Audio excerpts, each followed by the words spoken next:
ট্রাফিকের হাল বেহাল। শ্রীকোনায় জটিল যানজটে ক্ষুব্ধ স্থানীয়রা। রাতের বেলায় পরিস্থিতি আরও ভয়াবহ। টিউশন থেকে ফেরা ছাত্রছাত্রী থেকে শুরু করে সাধারণ পথচারীরা সবাই পড়ছেন চরম সমস্যায়। স্থানীয় দুর্ভোগীদের অভিযোগ, দিনে শহরে গেলে জ্যাম আর রাতে ঘরে ফিরেও নাই আরাম, সেই লম্বা জ্যাম।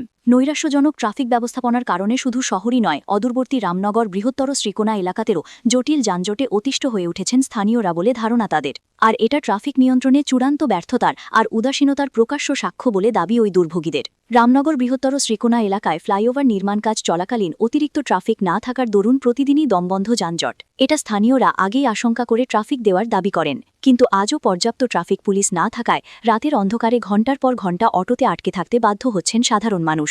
চলতি ফ্লাইওভার নির্মাণ কাজের কারণে শ্রীকোনা এলাকায় যান চলাচল প্রায় স্তব্ধ।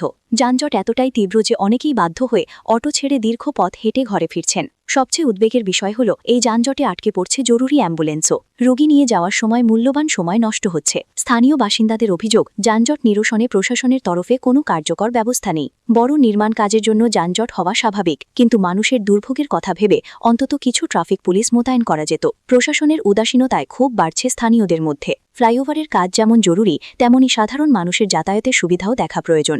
এখন দেখার বিষয়, প্রশাসন কবে এই সমস্যার সমাধানে এগিয়ে আসে।